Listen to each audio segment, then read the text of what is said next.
Welcome to the Inspired Evolution, and it is such a treat to be here today. We have the vibes from none other than Gelong Thubten. How are you? I'm great, thanks. It is such a pleasure to have you here today. For those tuning in to Gelong Thubten for the first time, he became a Buddhist monk 25 years ago at the Kagyu Samye Ling. Did I say that right? Yeah. Amazing. In Scotland. It's Europe's oldest and largest Buddhist monastery. He has spent over 7 years in intensive meditation retreats, and the longest of which was actually 4 years in seclusion on a Scottish island. He specializes in teaching mindfulness and meditation internationally all around the globe. He does this for businesses, hospitals, schools, universities, prisons, and addiction counseling centers.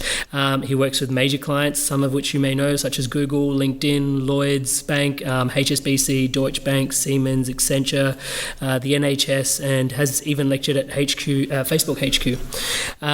He does not get paid. All funds go to charity for building meditation training centres to benefit the people around the world. Thubten was a meditation consultant, I love this, on the set of Marvel's latest movie, Doctor Strange, where he trained Benedict Cumberbatch and Tilda Swinton in meditation techniques while they were filming. He has lectured on Buddhism and meditation at the universities of Oxford, Helsinki and Cardiff, as well as for Mind Valley. He teaches in several schools and is often interviewed by the world's media. He designs and delivers mindfulness programs for the fourth-year medical students at the National University of Ireland, and he has lectured at Parliament on the Channel Islands. He's literally just written a bestseller book which has just come out. It's called How to Be a Human, international bestseller, and he's actually working on his second book now. I'm not sure if I meant to say that, but here we are. Second book's also on its way, so stay peeled for that.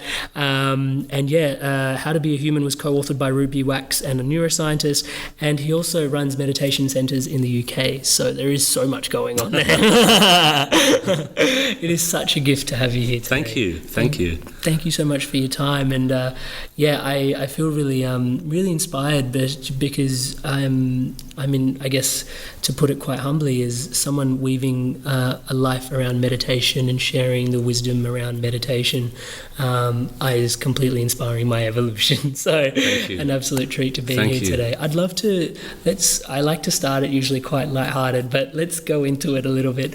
How did this become, how did Thubten become the meditator and then the spreader of meditation? Yeah, so actually, when I was growing up, I wasn't really interested in meditation at all. I'm surprised. I grew up it's a Buddhist family. My parents are Buddhist, but there wasn't ever any, they never sort of showed me how to meditate. I never did it, and I just believed in it at the back of my head. Yeah. But I was just a normal child and teenager, and in fact, in my late teens, I kind of went off the rails. I got really wild and was living a really kind of party lifestyle and kind of burning the candle at both ends. And I was living in New York. I grew up in London, and then I moved to New York, and I was an actor. And I was so stressed and so unhappy and so unhealthy. And I kind of had a meltdown through stress. I mean, it was very dramatic. I thought I was having a heart attack, and I was really, really unwell. And in that state, I just knew I had to do something to get my life back together. I was ill for about 6 months. And for about 2 of those months, I couldn't get out of bed. And during that time, being ill in bed, my mother was looking after me, and she had all these books about meditation. So I was grabbing these books and reading them, and this stuff was just sinking in. And I was thinking, everything it's about the mind. Right. And if you transform the mind, that's it. That's what it's all about. Yeah. And I was reading these books about Tibetan Buddhist meditation and then synchronicity. A close old friend of mine was there, and she said there's a Tibetan Buddhist monastery in the UK where you can go and you can be a monk just for a year. Yeah. And then that will maybe help you. So I thought, okay, that's doable, a year. Yeah. And I went. I just went for it, and my health got a little bit better enough to travel, and I went there to Samye Ling in Scotland, and I think it was 3 days later, and I was a monk. After 3 days, I had long hair, they shaved my head, I became a monk, but only for a year, so it didn't feel like a huge commitment. It felt almost like rehab or something, and something where I could just get my health together, get my head together, and then sort of go back to my old it's life. Definitely more palatable. That was the plan. But of course, it didn't work out like that because the whole thing kind of got under my skin. And after being there for about 9 or 10 months, I thought, no, this is something. I was studying Buddhist philosophy. I was learning to meditate. I felt this is something I want to go deeper with, so I decided to stay another year. Amazing. And during my second year, I went into retreat for 9 months. Right. And during that 9-month retreat, I was completely alone in a room, meditating all day and doing a lot of fasting. So a lot of physical purification and also sort of mental purification. And during that time, I started to think, actually, I'm going to stick with this. I want to be because I was like a novice monk. I want to be a fully ordained monk for my whole life. I'm going to just dedicate my life to this. Because I got the sense that it's healthy for me, but it could be healthy for others too. If I could maybe live a life more of service. Yeah. You know, I'd been very driven by ego before that. Very driven by wanting loads of material things and just kind of ego satisfaction. And I was starting to see that it was not possible for me to play that game anymore. It didn't feel healthy or the right thing for me to do. So I wanted to do something to do with compassion, helping others. And I could see that being a monk would be the best way to do that for me. I'm not recommending it for everyone, but for me. And so I stayed. After being like a short-term monk for about 3 or 4 years, I took life-vows, which means you take a vow that you'll be a monk for your whole life. And I've got to say, my friends thought I'd really lost it. They thought I'd joined a cult or something and needed to be rescued. And my family were totally supportive because they understand what Buddhism is, and they felt very good about it. And then my friends came round to it after I'd been in it for a few years, and they could see that it's healthy and happy and it's not a weird thing at all. And so I've now been a monk for 25 years, and that's more than half my life. You know, I was only 21 when I became a monk. Wow. And so I've forgotten what it's like to wear jeans, and I've worn these robes for so many years. And it's been a real journey, and it still is. I mean, I'm still learning more. I teach now, but I'm also learning. It's keep studying, keep practicing. Yeah. Amazing. There's definitely something in there about something I want to reflect is you just mentioned it's been so long that, since the last time you wore jeans, perhaps, and I find that fascinating because not that it's a comparison game or anything, but on some level, I really appreciate the way you deliver your messages time and time again because they're so relevant. You really have a way of making mindfulness now, even though it is all about the now. But like even just when you're referencing from the talks you give, it's very referenced with like the impact that social media has on our lives and how it's even some of the metaphors are social media oriented. And it's not like this in need of a better word archaic. Though the wisdom is obviously timeless.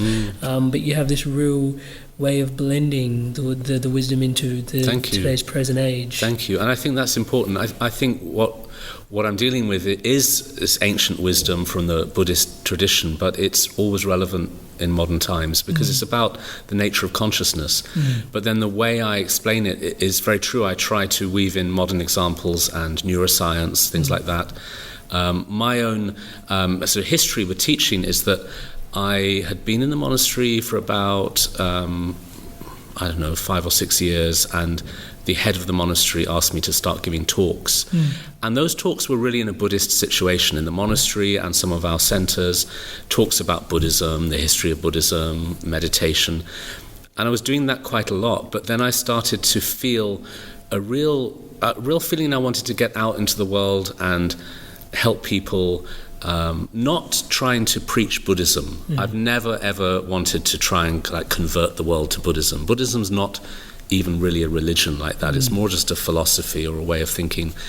And the aim is not to go around spreading that message as a Buddhist idea, but the aim is to help people to meditate, help people to transform their minds and regardless of religious belief. So what I did was I was working in teaching at a centre in Wales. We have a centre in Cardiff, and I said to the centre there, just contact the local prisons and ask them if they need any help, I'm a monk, I can come in and talk to people, and that's how it started. I started to teach mindfulness in the prisons, and this was also way before mindfulness became the thing. Trendy, now everyone's doing it, but in those days, hashtag mindfulness. 20 years ago, they didn't use the term mindfulness, so I was calling it meditation, but I was explaining it in a very simple, grounded way, which people could understand. Yeah. And I was working with prisoners and then drug rehab centres, and then slowly also the corporate world started to get interested. Yeah. And since then, apart from times when I've kind of gone into retreats, I've basically been constantly giving these courses. And one of the things I say to people is, I do understand what it's like to be busy and stressed and have too much on my plate. Yeah. And I'm in that world, traveling. I've got my phone and my computer and catching flights and all of that. So it's relevant and modern. And I'm living that fast-paced life with people, but showing them how mindfulness can sort of calm you down and keep you stress-free or more focused and more happy. I really appreciate that. It's such a gift, and to be honest, like the word that comes to mind is refreshing as well. It's really because we were talking about this before a little bit before the podcast started, but also just things are. Sometimes doctrine can be too polished, and then it's really hard to relate to. But having those examples, which are like directly relatable, it's like, well, you've got your phone and you can relate to those examples. It makes it easy to access. It's important because we're talking about human consciousness, human experience. So you've got to make it relatable for people, so that they think, that relates to me. I can see that. So I'm teaching busy school teachers and doctors and parents with lots of kids or kids themselves. And I'm a monk, so at first they might think, he's a bit unrelatable. But as soon as I start giving these examples and talking about the mind, then they relax and they realize this is a universal thing that everyone can understand. I love that. So there's this idea of the mind, and you mentioned before when you were on this you went into seclusion, basically isolation. There was this physical cleansing, but also this mental cleansing. Yeah. Obviously, subsequent to that, you made your decision. But can you describe like what was going on there? Like when you start clearing yourself physically, but also the mental and the relationship between the two, and then consciousness. And there's an interconnection amongst all these things. So there's a few things there. So retreats. I mean, I've done retreats of many lengths. I've done short retreats, and then the longest retreat I did was 4 years long. That's really long. Really long. And retreats, when they're long like that, or even a few months, it's not an escape, and it's not even that relaxing. It's kind of hard work. You have a really heavy schedule. You're up early in the morning, you get up at 4 or whatever, and you're doing meditation for 12, 13, 14 hours a day with little gaps. Obviously you do sessions, and you're working on your mind. It feels like you're ploughing a field and trying to work with your mind and make it more flexible and more pliable, and you're kind of working with your thoughts and emotions and seeing them for what they are and trying to become less controlled by them. So it feels a little bit, at times it feels like you're sort of digesting your history, because a lot of memories come up, like childhood memories and things that happened in your life that you maybe haven't processed, and now they come up really fully and you having to work through them. So it feels like a detox. But of course, we all know that a detox can make you feel a little bit sick. You get the flu and yeah. I mean, I wasn't in the corner throwing up or anything, but it was heavy. And you feel like it's like having surgery or something. But it's very, very healing and transformative at the same time. You talk about the past, and this is something I definitely wanted to have a chat to you about today, was the idea of forgiveness, and how important that is to us. It's something I definitely have my own challenges with, and especially a lot of the people I work with as well, and time again it comes up that forgiveness it's difficult to let go. I think that's the subject which most people are really interested to hear more about. When I give talks, the talks on forgiveness are the most well attended, actually. Everyone's struggling with that, because we're living in a really stressful world, and a lot is happening and people are stressed, they take out their stress on each other. People are behaving towards each other in a way that's maybe less positive than it could be. So we upset each other, we hurt each other. And then there's the whole process of forgiving ourselves also when we do something that's unskillful, forgiving others. So it's really necessary now more than ever.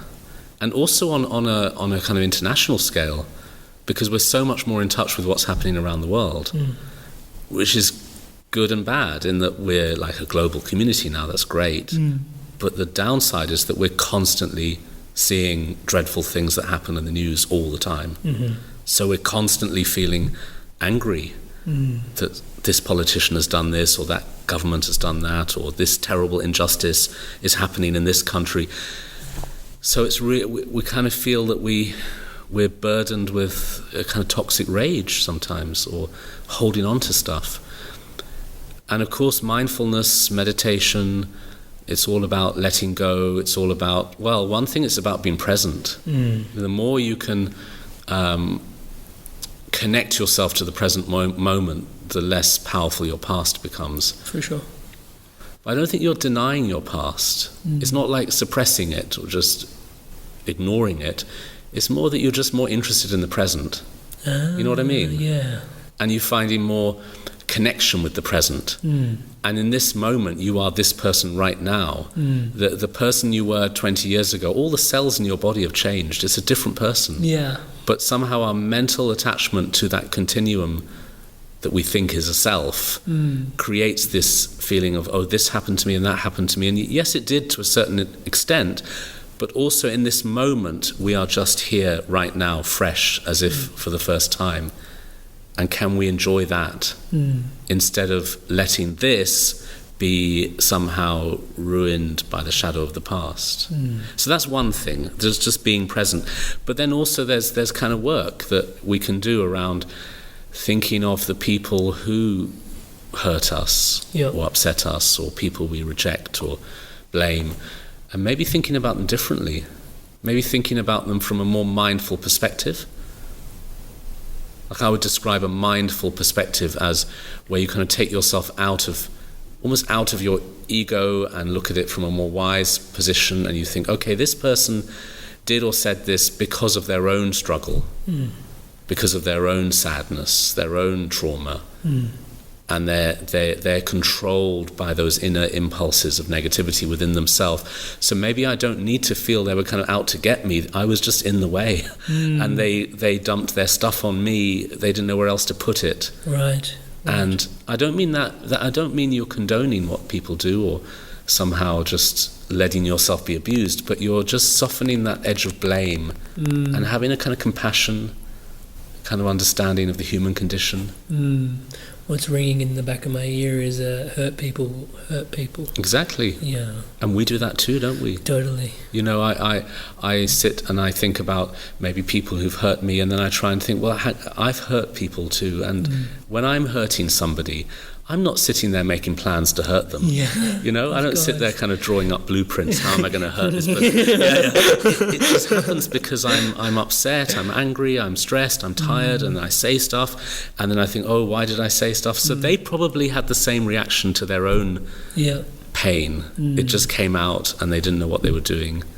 So it's about accepting the human condition, but without becoming a doormat, because I don't mean we should just go around letting people abuse us. Of course. But maybe we can let go of that sense of rage and move on more easily. Yeah, that blame has such rage, a charge to it. Yeah. There's something that you touched on in there as well. Thank you so much for sharing.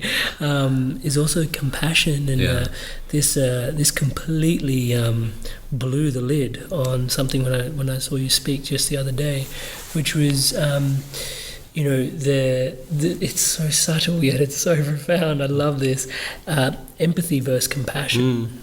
That was, I'm interested in that because, well, for a start, I'm very interested in compassion. That's the center of mindfulness training. Yeah. It's not just about stress reduction or increased performance at work. It's really about becoming a more compassionate person and becoming more more loving and more kind to oneself and others. I mean, that's really the aim of all spiritual paths, isn't it? But I'm really interested in how we define compassion, and when you say the word compassion, what do people think? Do they think it means just feeling sorry for people, or does it feel like you're being weak? Some people think compassion means you're weak, or you're pitying people. People have all these different definitions of it, and I think one thing is many people experience compassion, but it's more a kind of empathy where they're sort of feeling what other people feel, and they're almost drowning in that feeling. And you're suffering too, you know? Yeah. And I'm really interested in the neuroscience of this. So there's a neuroscientist in Germany called Tanja Singer who's done amazing research on the brain when it's experiencing empathy versus compassion. Compassion being where you're actually meditating on the intention to free others from suffering. So you're building that network in your brain around intentional action. Empathy is where you see somebody suffering and you just feel miserable because of it, and then two people are suffering. You haven't helped anybody. Like drowning with the person. Compassion is like learning to swim, so you can then go and be a lifeguard and actually help people. Yeah, I find that absolutely fascinating because I think again and again I've shown up empathetic, but also felt zonked because of it. You know? Well, yeah, it's very draining, isn't it? And so people, especially working in caring professions, experience that sort of compassion fatigue, burnout. I work with quite a lot of doctors and nurses, and they talk about how they're naturally compassionate people. If you take on that kind of career, you do have a feeling of wanting to heal people, help them when they're sick. But then the stress takes over, and the empathy of feeling their pain all the time just makes you feel so drained. So I try to introduce compassion meditation for people, where you're spending time building what you could even call unconditional compassion with no limits. I mean, that sounds like a very vast idea, and it is, of course, but we can work towards that through meditation, which means reducing self-interest and just opening the heart and developing that sense of expanded compassion that becomes more like who you are rather than just a feeling that comes and goes. In that process, there's a massive dissolving of the I. That's the point. Which is, to be honest, I found, I've been working with meditation for at least 6 or 7 years now, and even in that quick process that we went through, I found it overwhelming. You know, just not to go too far into it, but perhaps just to take on, you know, just the perspective of compassion, and to breathe in perhaps a little bit more suffering, and then to breathe out like love. And, you know, normally every other meditation practice I've interfaced with is quite the reverse. You know, it's like to breathe in, you know, healthy white light and let go of your tensions. You know, it's like breathe in what serves you and let go what no longer does. You know, and to do that in reverse. There was just the sense of I was like, what? It's quite radical, isn't it? Totally. We were doing this technique where you're almost willing to take on the pain of others, but you are transforming it, because in that meditation we visualized white light inside ourselves that was purifying the suffering and sending it out as joy. So it's not that you're just breathing in everyone's pain and becoming sick. And that's the fear, isn't it? But that's not it. It's about transformation, but it is challenging to the ego. Compassion is really, it's a challenge to this sense of self-preservation. You know, we put up all these walls around ourselves, and the idea of reaching out beyond those walls is really scary, because we think we might lose something. You know, we think if we're too kind to others, or if we're just totally in service, there's this little voice that says, "What about me? And what will happen to me? And will I be okay?" And that's very understandable. The ego has this real sort of self-protective mechanism. But the really powerful thing is when you examine that and you ask yourself, well, the more I come from a place of self, actually, does anybody benefit? When I come from a place of self-interest, self-centeredness, nobody's happy. The others are not happy, and I'm also not happy, because my my selfish side is just insatiable. Things are never good enough. I always say that being enslaved to yourself is like being enslaved to a boss who's never happy with your work. Whatever you do, they're not happy. It's not good enough. Yeah. I want more. I want more. The self is this kind of insatiable, illogical, impossible entity that we carry around that, according to Buddhism, doesn't even exist. It's like a sort of illusion. And the Buddhist idea is actually that we're all interlinked, we're all connected, we all depend on each other. Everyone depends on everyone else for their existence in a way. Everything depends on everything. Everything's interrelated. So we need to maybe move away from this sense of a separate I or ego and think of it more as the whole. That we're all related, we're all interconnected, so let's help each other. It's profound, because that was a question I was burning in me as well, was the relationship with the self and the collective, and how it's like, fundamentally, even with the inspired evolution, like I'm inspired to evolve myself, and I'm sure, in a much more sterner fashion. Well, stern, I don't know. When you go out but when you go away for 4 years to work on yourself, there's a radical shift in that. There's a lot deeper the work, but you do that. It's not primarily for yourself. It's kind of. I always think of it as you're training in compassion for yourself and others, both. If I go off into a retreat, or if I do any kind of spiritual practice, I'm trying to dedicate that to happiness in the world. But it helps me too. Of course. It's a win-win situation. Yeah. Like, we know how it feels when we're generous. If you give somebody a gift, you feel really good, don't you? Yeah, of course. I mean, you technically have lost something. You've given something away, but you've actually gained more than you've lost, Totally. Because love makes you feel good. Compassion makes you feel good, so it's a win-win situation. Yeah. Whereas when we're very self-grasping and holding on to the self, we're not even satisfied. We're just hungry all the time. So I think all spiritual practice helps ourselves and others. It's a interdependent benefit. And in that, like, the hack is service, isn't it?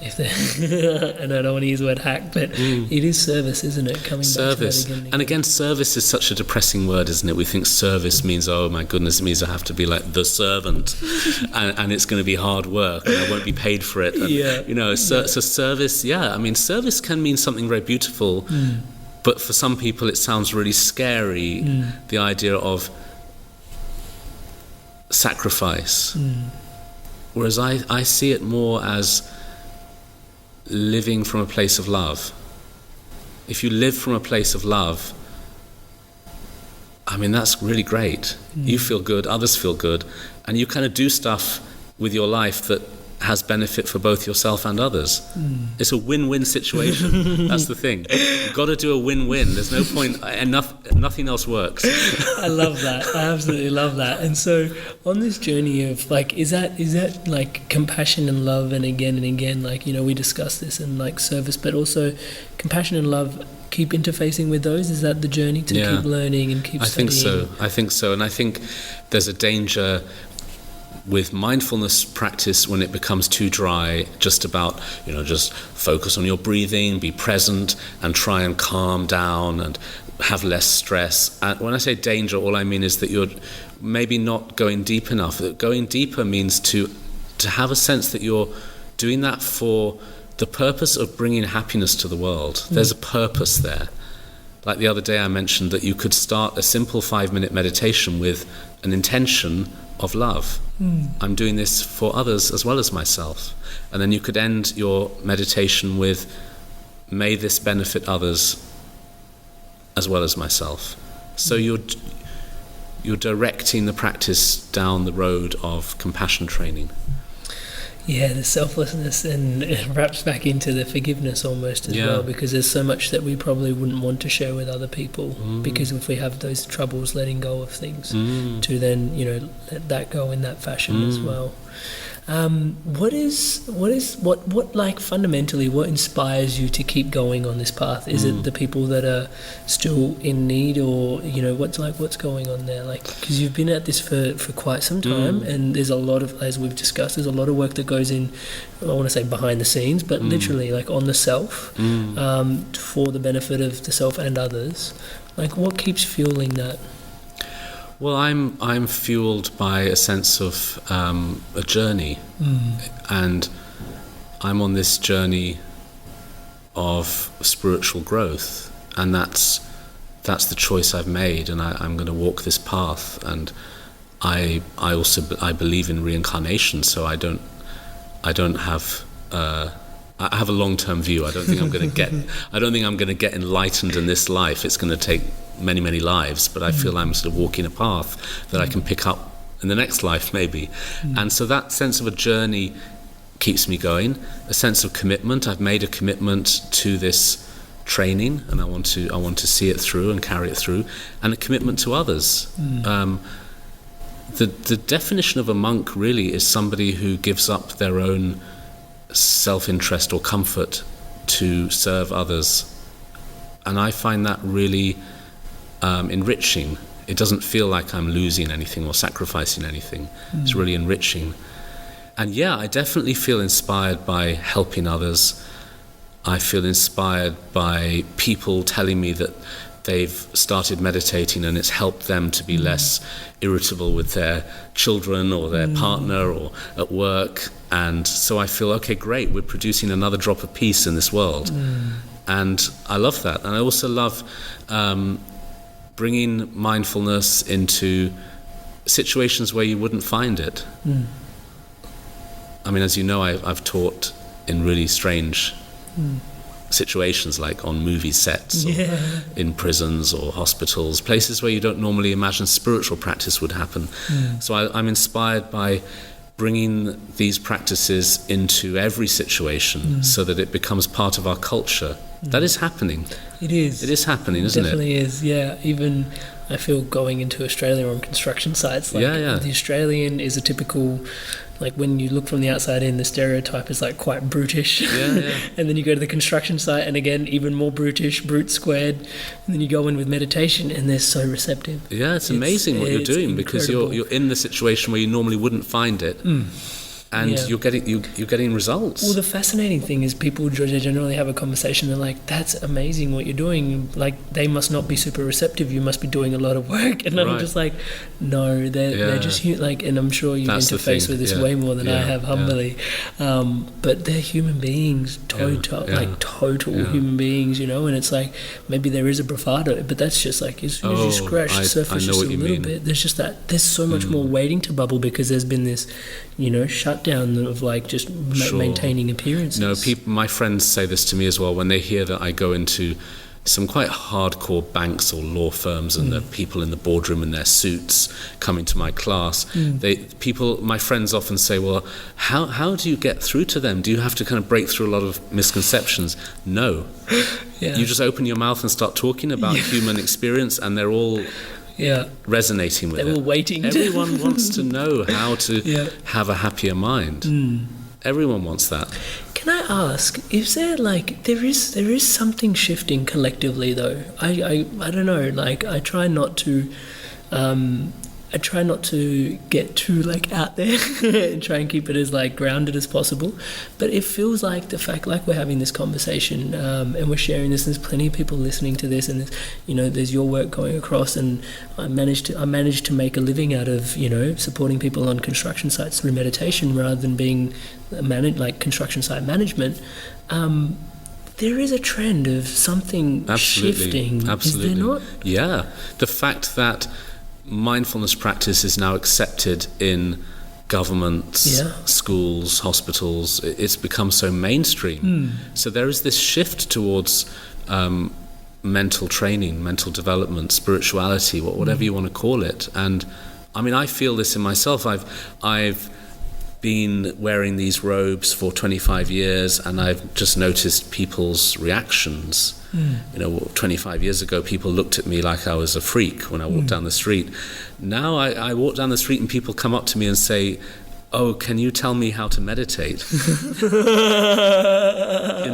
they know what this represents, and they know it's something healthy and useful, and they want to learn about it. And obviously it doesn't have to be the robes. There are many mindfulness teachers who are not monks or not even Buddhist, but everyone wants to know. And so there is this growth. In a way, I think there's the world's... The stress levels in the world are getting worse, but also the solution. So the problem is worse, and the solution is also present to an equal level. The worse the stress, the more the solution comes up as an option. I'm going to use some language that's kind of probably not the most appropriate, but do you feel like there's a challenge that mindfulness isn't the sexiest thing? Well, what do we mean by sexy? Maybe to do with fast results. Yeah, I think that's because a lot of corporates, there's a lot, like this work, it speaks for itself, bringing mindfulness and meditation into, I know it's all about spirituality at the end of the day, and that journey is infinite and lifelong, and then some lives again more. But trying to support people through their stresses, like we said, the problems are increasing. Yeah. But then even then, there is still resistance points in the communities. What is that resistance? Is it just because it's packaged in religion or something? Sure. So I'm sure there's resistance to religion. There's resistance to even spirituality, which is fine, because often I go into a company just to talk about stress reduction, and I haven't got some kind of secret agenda that I want to turn them all into spiritual people. I don't know what the definition of spiritual is anyway. I just think people learning to take responsibility for their own minds, that's spirituality. It's not about some floaty experience or rainbows or anything. It's just about looking at your mind. So if I walk into a company and say, right, let's talk about stress, this is what happens to your brain when you're stressed, this is what mindfulness will do for you, it's neuroscience, and people are really excited to hear that. So there's no resistance there. But to go back to your original point that people think it's not, is it sexy or not sexy? I think one of the things is people are addicted to getting a quick result from things. And that is the challenge with mindfulness. There's no quick fix. You can't sit down and do 10 minutes of meditation and then feel great. It's like going to the gym or going swimming or running. You've got to put the work in, and it requires commitment. And so that's where people do struggle, in that they want fast results and they won't get them. But people struggle like that with exercise and dieting as well. That's the sad truth of reality, is that you've got to put some work in to get good results. And that's a struggle for everyone. I think the other thing is we are, as a culture, a little bit too into feeling something all the time, like sensory stimulation. We watch movies that are really kind of like fast-moving imagery. We want to feel our senses are ramped up. We drink lots of coffee. We eat lots of sugar. There's this sort of always this need to feel some excitement, almost like sensory stimulation. So then when people practice meditation, they look for the same thing. They sit down to meditate and they think, right, when am I going to feel great, or have some kind of vision, or like a light bulb going off in my head? When is it going to work? And they think it works if you are going to feel like you're on drugs or something. They think that's what they're looking for. And so people do have to break through that and just learn to be satisfied with the moment. And discover a different kind of joy. I mean, what is joy? Joy isn't necessarily about feeling like you're going to fly through the ceiling. Joy is about real peace and contentment, which at first sounds really boring for people.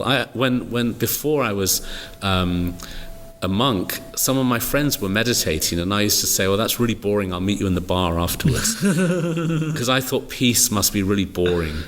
But I'm discovering that through moments of mindfulness throughout the day, you can feel really at peace, and really your mind feels pleasant, it feels comfortable. That's really good. But you're not grasping after a high, you're just learning to be satisfied in the moment. So that's a challenge in our culture, isn't it? We're not really a culture of satisfaction, are we? We're a culture of striving. And it's got to feel good.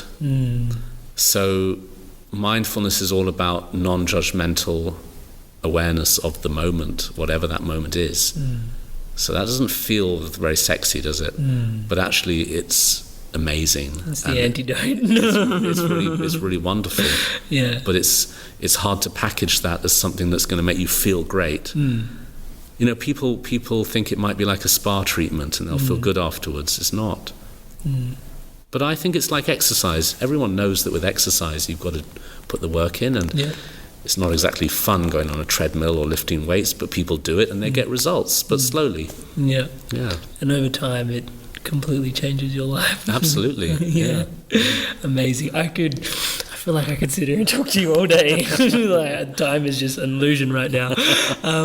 So in the essence of wrapping things up at some point, is there a message in your heart that is really dear to you? That is, I think one thing is this whole notion of choice. I think people don't realize that they have a choice in terms of how to feel and how to think. People are kind of driven around by their thoughts and feelings. Like suddenly sadness comes up, or depression, or worry, or anger, and they feel choiceless. They feel like they don't know how to deal with this. But I want people to realize that you have a choice to feel differently about your reality. Even if something horrible is happening, even if you're horribly sick or terrible things are happening, you still, if you know how to practice mindfulness, you know how to activate that choice of acceptance, tolerance, forgiveness, love, all of those things, even in dark situations. And I want people to know that. Because that's the answer, isn't it? Amazing. You can't control the world around you, but you can totally control your reactions to that world. But you've got to have a method, and mindfulness is a great method. It's incredible. I've just thank you so much for sharing that. Thank you. One of the biggest pieces, there's so many pieces to it in the mindfulness, but one of the biggest pieces is learning from a place of greater response rather than reaction as well, just through cultivating observation. There's got to be that space, hasn't there? Yeah, totally. Because otherwise we just react without even knowing we've reacted. Almost like a trigger. It's like an automatic programming. Say you're stuck in traffic and then you get wound up. You're not planning that reaction, but it just happens. So you've got to create that gap, and I think that's what meditation brings, is that ability just to stand back and choose. It's such a gift. It's such an amazing gift. And talking about gifts, thank you so much for your time today, Thubten. It's been really amazing. I've really enjoyed myself here. I've enjoyed it too. Thank you. And not just today as well. I really want to give gratitude. I know maybe the past is just an illusion, but all the work that goes into, informing the processes, all the work you do diligently on yourself, and not just for yourself, but for us as well. Thank you. Thank you so much for that. And the future, whatever it holds, blessings. And to you. I hope everything goes well for you. Thank you. For those that want to reach out or be more informed of the work that yourself is doing, how is the best way to reach out to Thubten? Well, probably to look at my app. I've got a mindfulness app that's called Samten. Samten. Can we spell that? Samten. Sam like Sam, the name, and 10 as in number 10. Awesome. It actually means meditation in Tibetan. It's not a Tibetan Buddhist app. It's very much mindfulness, but I wanted to give it that flavor in the name. So Samten is an app that's out there now, and people can download it and use it on their phones, and it's basically videos. Every day there's a new teaching from me, giving some 5 or 10 minute exercises with a sense of training, a sense of a journey. Like you have a 30-day challenge, and then you have different modules and courses. Amazing. So people can check me out on there. Oh, what a blessing. There you go. Thank you so much for all the work you put into all of this. Thank you.